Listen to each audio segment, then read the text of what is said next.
कि फारूक अंसारी नाम के शख्स पर अवैध धर्मांतरण और लव जिहाद का मामला दर्ज हुआ है। पुलिस ने जांच के बाद आरोपी को गिरफ्तार कर लिया है। फारूक अंसारी के मोबाइल फोन से कुछ लड़कियों की तस्वीर मिली है। हिंदू संगठनों का आरोप है कि आरोपी फर्जी नाम से लड़कियों के पासपोर्ट बनवा रहा था और उनका धर्म बदलकर विदेश भेजता था। पुलिस केस दर्ज कर पूरे मामले की जांच कर रही है। तो देखिए, बड़ी खबर आपको बता रहे हैं, लगातार हर जगह से लगभग धर्मांतरण का जो जाल है, जो नेक्सस है, वो फैला हुआ है। अंसारी पुत्र फारूक अंसारी द्वारा दूसरे समुदाय की युवतियों को प्रेम जाल में फंसाकर उनका धर्मांतरण कराकर विदेश भेजने का कार्य किया जाता है। सूचना प्राप्त होते ही तत्काल सुसंगत धाराओं में अभियोग का पंजीकरण कर विवेचनात्मक कार्रवाई और साक्ष्य संकलन प्रारंभ किया गया। और चलिए अब आपको बता दूं, बलरामपुर में हिंदू लड़कियों के खिलाफ धर्मांतरण की साजिश का सिलसिला जारी है। छांगुर भले जेल की सलाखों के पीछे हो, लेकिन उसके गुर्गे अभी भी बलरामपुर में एक्टिव मोड में है और प्यार के व्यापार का गंदा खेल खेल रहे हैं। अब इसी धर्मांतरण के जाल में फंसी हुई एक पीड़िता के पिता सामने आए हैं और उन्होंने जो कुछ खुलासे किए हैं उसे जानकर आप हैरान रह जाएंगे। ये रिपोर्ट देखिए। लेकिन मैं आपको रिपोर्ट दिखाऊंगी, लेकिन उससे पहले आपको बता दूं कि जो खुलासे हो रहे हैं वो चौंकाने वाले हैं। विवेक, बिल्कुल, और ये खुलासे एक के बाद एक जो हम आपको लगातार खबरें बता रहे हैं, आपने देखा कि पैटर्न सेम रखा गया है। उनको पैसे दिए जाते हैं और धर्म परिवर्तन कराया जाता है। ये रिपोर्ट देखिए।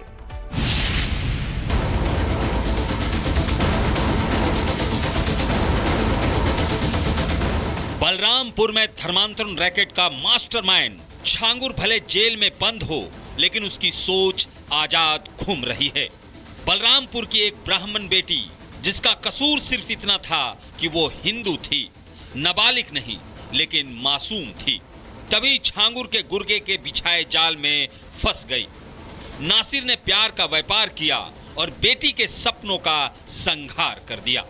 ये किसी फिल्म की कहानी नहीं है, बल्कि बलरामपुर की हकीकत है, जहां इस पिता के लिए 14 जनवरी 2025 का दिन काल बन कर आया, क्योंकि उसी दिन उनकी 19 साल की बेटी को उनके ही गांव का एक युवक बहला फुसलाकर अपने साथ भगा कर ले गया। आरोपी नासिर अली ने उनकी बेटी का ऐसा ब्रेन वॉश किया कि वो अपने घर वालों से बात करने तक को तैयार नहीं है। हमारे बेटी के साथ यह भाव है कि फुसलाए बहलाए कर ले गए हैं और वह कल लालिच दिखावा गया है। अभी लड़की कहाँ है, कुछ जानकारी है? ना है जानकारी, अब कहाँ ही वहाँ घर में फोन करती है? कभी नहीं, कभी फोन नहीं करती है। वो साथ में आए हैं, उनके साथ बोले नहीं पाई सी। रिपब्लिक भारत की टीम ने जब पीड़ित पिता से मिलकर उनकी आप बीती सुनी, तो उन्होंने कई हैरान कर देने वाले खुलासे किए। पिता ने बताया कि छांगुर गैंग के गुर्गों ने अपनी इस साजिश के सफल होने को सेलिब्रेट किया। आरोपी नासिर के समाज ने जश्न मनाया, लाउड स्पीकर बजाए गए। उन्हें ना कोई डर था ना शर्म, क्योंकि उन्हें छांगुर गैंग की सरपरस्ती हासिल थी। जब गांव में वो आपकी लड़की को लेके गया था तो मुस्लिमों ने जश्न मनाया था, समाज को खाना पीना भी खिलाया था। वो अपनी शान समझते हैं कि एक ब्राह्मण की लड़की को हम अपने घर में लाए हैं।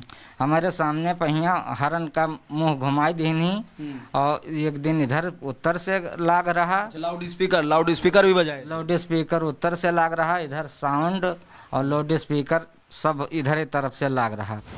लड़की ना कभी घर लौटी, ना माँ बाप से संपर्क किया और पिता को इस बात का अंदेशा है कि उनकी बेटी किसी दबाव में है, जिसके चलते वो पूरी तरह बदल चुकी है। रिपोर्ट्स के मुताबिक छांगुर गैंग ने बकायदा रेट कार्ड बना रखे थे और अलग अलग जाति की लड़कियों के लिए अलग अलग कीमत तय कर रखी थी।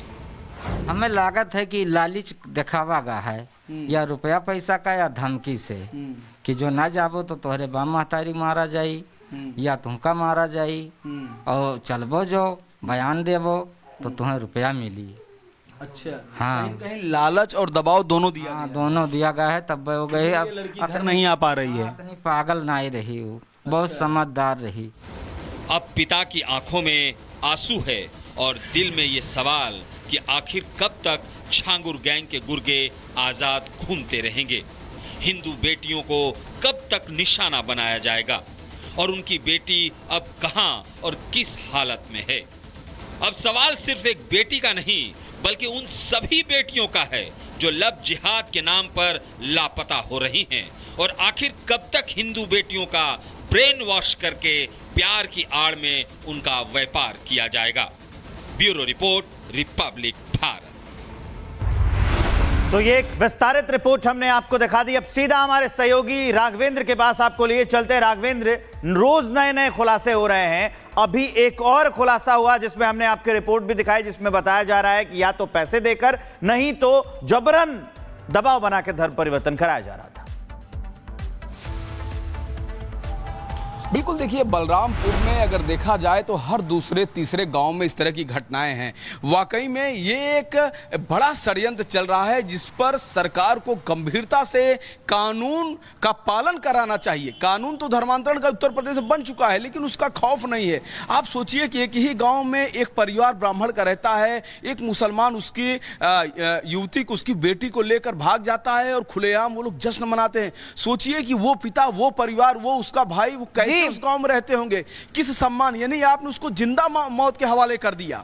तो इस तरह की चीजें हैं, तो इसका इस तरह का स्वतंत्र जो जीवन जीने का अधिकार है वो कौन देगा? ठीक है राघवेंद्र, बहुत शुक्रिया आपका। लव जिहाद और धर्मांतरण का पूरा ये जो जाल है बलरामपुर में फैलता ही जा रहा है। मध्य प्रदेश की अगर बात करें तो मध्य प्रदेश के भोपाल में अवैध धर्मांतरण के आरोपियों को पुलिस ने तगड़ा उनका हिसाब कर दिया है। ड्रग्स जिहाद और ब्लैकमेलिंग मामले में गिरफ्तार आरोपी शावर अहमद का पुलिस ने सड़क पर जुलूस निकाला। भोपाल क्राइम ब्रांच ने ड्रग्स देकर लड़कियों को नशे की लत लगाने और धर्मांतरण के आरोप में 4 लोगों को गिरफ्तार किया है। तस्वीरें आप देख रहे हैं, यही वो आरोपी है जिन्होंने हिंदू लड़कियों को टारगेट किया। 2 तस्वीरें आप देख रहे हैं। पहली तस्वीर में यासीन मछली वाला है। ड्रग्स जिहाद और तगड़ा इनका हिसाब हो चुका है। भोपाल में आरोपियों की परेड कराई जा रही है। ये तस्वीरें आप देखिए।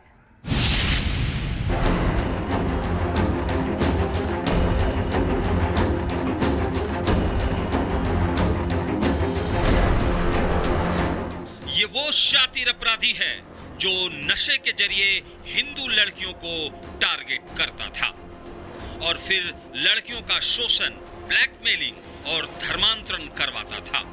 अब ये शातिर अपराधी पुलिस के हत्थे चढ़ चुका है।